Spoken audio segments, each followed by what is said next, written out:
Mercredi 28 décembre 2022, bonsoir à toutes et à tous, heureuse de vous retrouver. Bienvenue dans ce 19h, les titres du journal.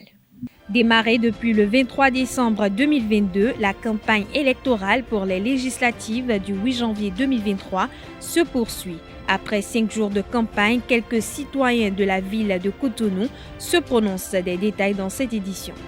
François Kofi Aoudo, journaliste consultant, a été célébré ce jour à la Maison des médias Thomas Meillassan de Cotonou.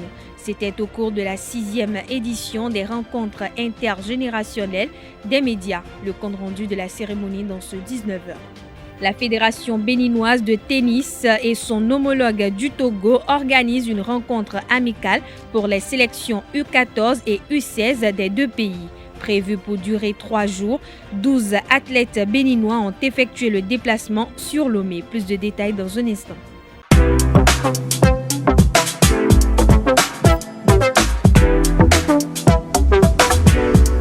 Moi, je suis à ESAE et toi? Moi, je suis en administration des finances à ESAE. Moi, je suis en diplomatie et relations internationales à ESAE. Moi, je suis en journalisme à ESAE. Émission ici, c'est ESAE. Moi, je suis en communication marketing à ESAE. Moi, je suis en droit à ESAE. Moi, je suis en gestion des ressources humaines à ESAE. Moi, je suis en gestion des marchés publics à ESAE. Moi, je suis en administration du travail et de la sécurité sociale à ESAE. Moi, je suis en sciences économiques à ESAE. Moi, je suis en banque finance à ESAE. Moi, je suis en administration générale à ESAE. Moi, je suis en audit et contrôle de gestion à ESAE. Moi, je suis en sciences juridiques à ESAE. Moi, je suis en administration générale et territoriale à ESAE. Moi, je suis en transport logistique à ESAE. Moi, je suis en gestion des projets à ESAE. Rejoignez-moi, c'est la meilleure université. Nous sommes à ESAE. Rejoignez-nous. À ESAE, l'excellence à un an.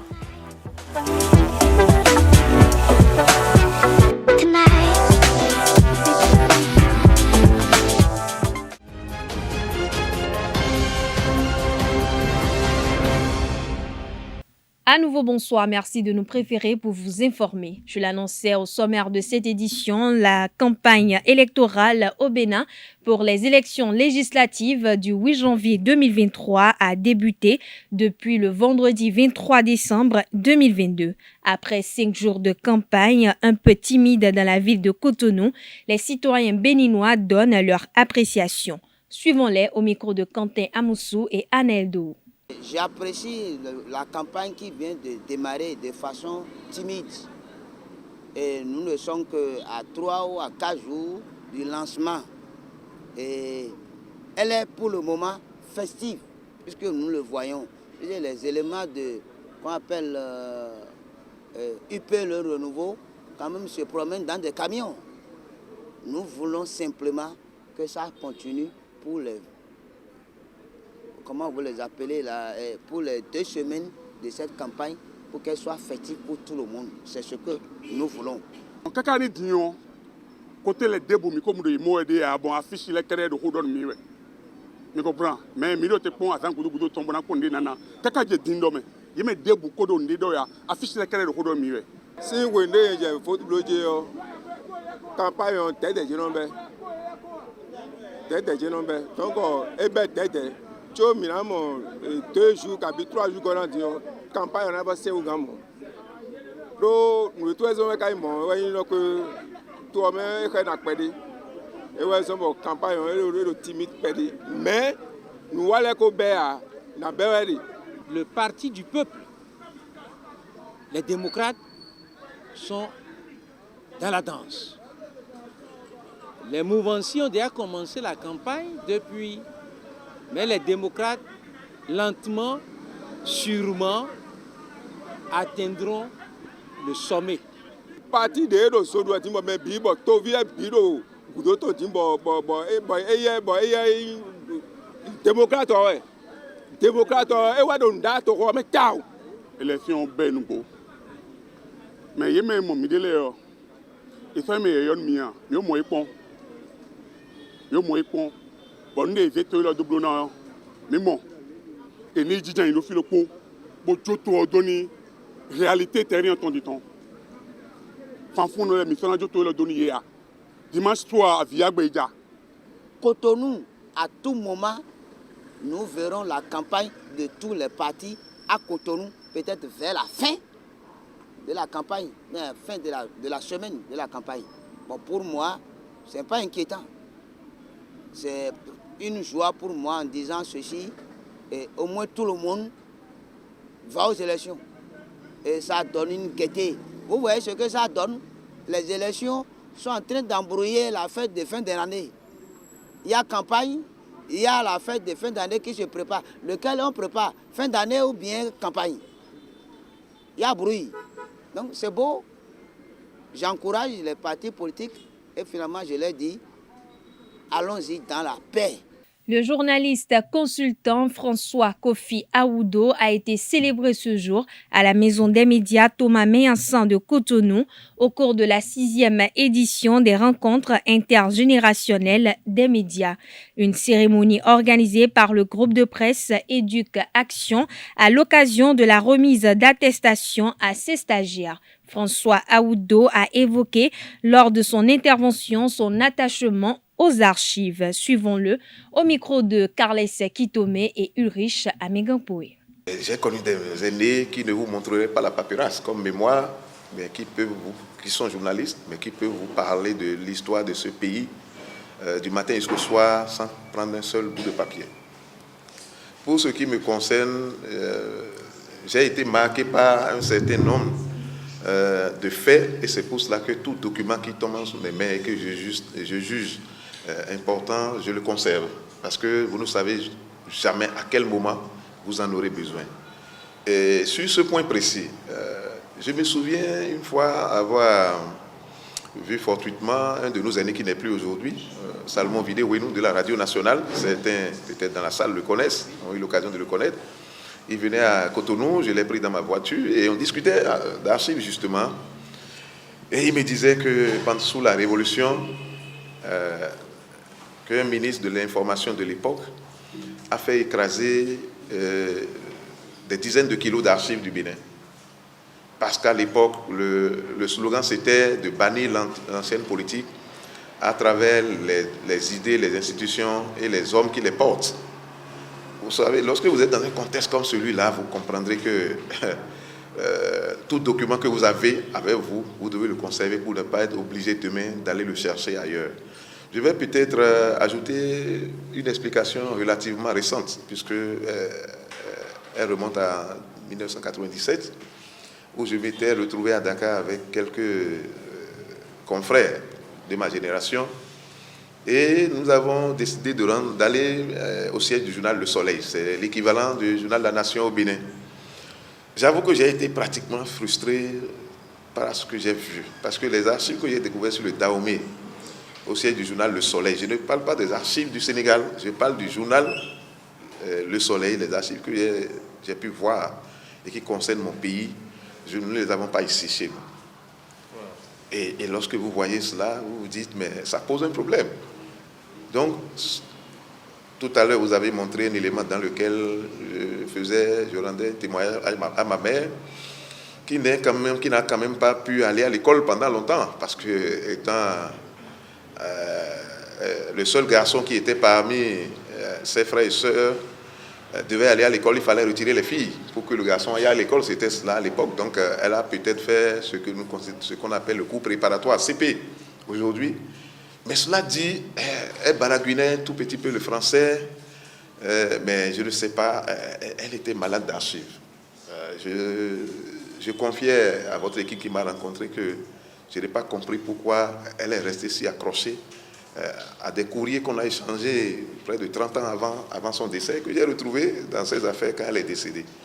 Donc, il y a dans cette posture, je peux dire qu'il y a un petit héritage que j'ai reçu d'elle, mais voilà peut-être des faits anecdotiques, mais qui me poussent à rester collé aux archives. Maintenant, en termes d'archives, il y en a d'autres aussi qui vont vous faire sourire. Tout à l'heure, dans l'élément, je vous ai dit qu'en fouillant un jour, j'ai retrouvé mon cahier de leçons Histoire et Géographie de la classe de CM2.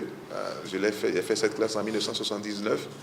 Dans 5 jours exactement, nous allons célébrer la fête du 1er janvier, une occasion pour tout le monde de se remettre en cause et de faire l'inventaire de l'année 2022 qui est en train d'être écoulée. Pour un bon chrétien, il y a des comportements et des attitudes à adopter pour franchir la nouvelle année. À ce propos, le père Éric Agué-Nounon, directeur des champs d'oiseaux de Cotonou, nous explique ces comportements qu'il faut adopter afin d'entamer la nouvelle année dans la beauté. Suivons-le au micro de Quentin Amoussou, Anedou et Nansirine Fatombi. La première attitude du chrétien ou de toute personne de bonne volonté, c'est d'abord rendre grâce à Dieu, d'être en vie et d'être en train de franchir le cap. Parce que beaucoup ont vu 2022 mais ne sont pas vivants. Rendre grâce à Dieu pour la vie qu'il nous donne. Ensuite, lui demander la grâce de prendre chaque fois la mesure de chaque jour qu'il nous donne. De prendre la mesure de chaque jour. Parce que notre vie, c'est comme l'eau qui coule. On ne revient pas en arrière pour corriger certaines choses. Donc, la vie ne se vit pas 2 fois. Et donc, prenons la mesure de chaque jour et vivons cette fin d'année comme la prophétique d'une nouvelle année. Nous ne la vivons pas comme l'apothéose ou comme la fin, comme le sommet d'une vie, mais comme la préparation à la nouvelle année. Donc, ensuite dans la prière et en prenant de bonnes résolutions.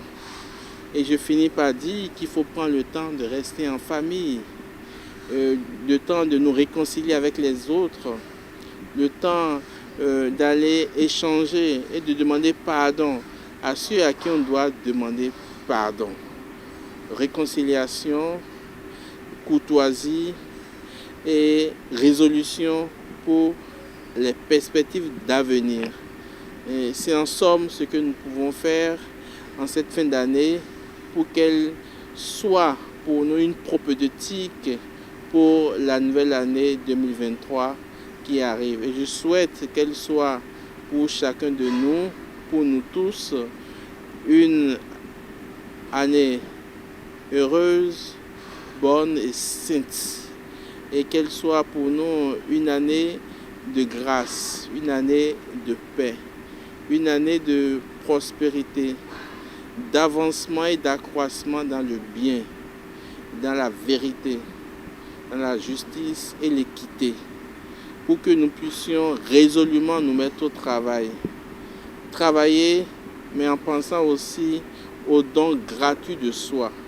Travailler, mais en pensant aussi à une générosité inventive. Toujours dans le même registre, le père Éric Agué-Nounon affirme que la Saint-Sylvestre est une fête païenne. Suivons-le pour plus d'explications.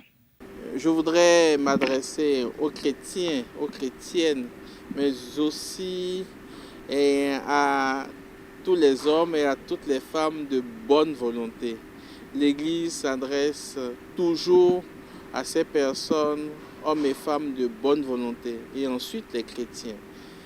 Je souhaite à tous et à toutes joyeux Noël et de belles fêtes de fin d'année. La Saint-Sylvestre est une fête païenne. Je voudrais commencer par le dire. C'est païen, la Saint-Sylvestre. Et donc le réveillon en dehors de la messe qui nous introduit dans la nouvelle année, en dehors des autres prières, des autres confessions, passer la Sainte Sylvestre comme un moment mondain ou un moment de fête, de gaspillage, il faut faire attention. Il faut faire attention parce que spirituellement, on ne peut pas rentrer dans une nouvelle année avec le gaspillage ou avec une fête prépondérante. On parle sport à présent. La Fédération béninoise de tennis et son homologue du Togo organisent les 27, 28 et 29 décembre 2022 une rencontre amicale pour les sélections U14 et U16 des deux pays.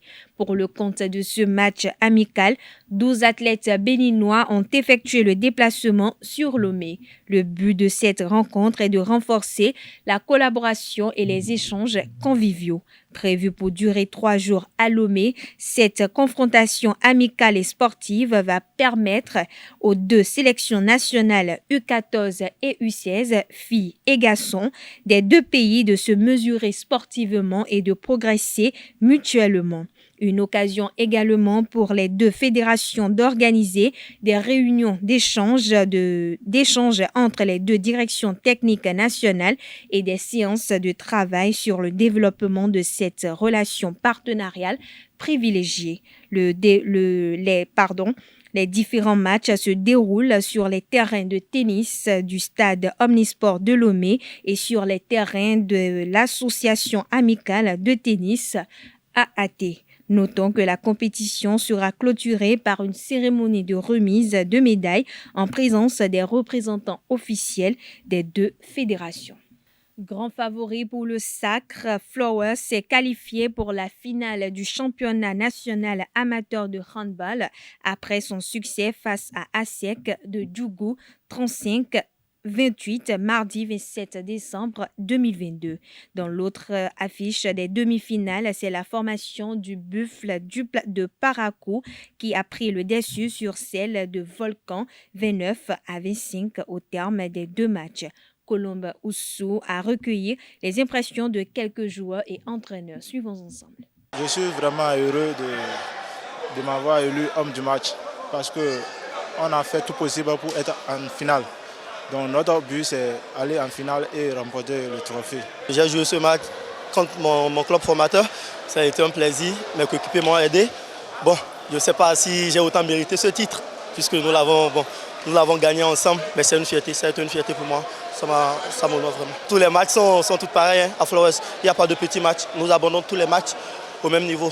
Donc nous sommes déjà très prêts, Inch'Allah, pour la finale. Il faut d'abord dire que ça n'a pas été facile dès le début, puisque à ASEC, j'ai été pratiquement le père fondateur de ASEC et j'ai fait plus d'une décennie là-bas à former ces jeunes garçons que vous avez vus là. Et je connais à peu près leur engagement au plan tactique et au plan technique. Et depuis hier, nous avons commencé par travailler compartiment par compartiment pour voir comment essayer d'émousser un peu leur ardeur, surtout au niveau de la base arrière, qui est constituée quand même des joueurs très performants au plan technique. Et en match d'ouverture pour la phase finale de ces championnats, nous avons croisé Buffle et c'est une équipe aussi qui, dans tous les compartiments, reste présente du début jusqu'à la fin. Alors nous allons avec les joueurs essayer d'établir un plan de jeu pour aborder sereinement cette finale qui ne sera pas le match qu'on a fait en ouverture, puisque là, il s'agit d'un trophée qui est en cours.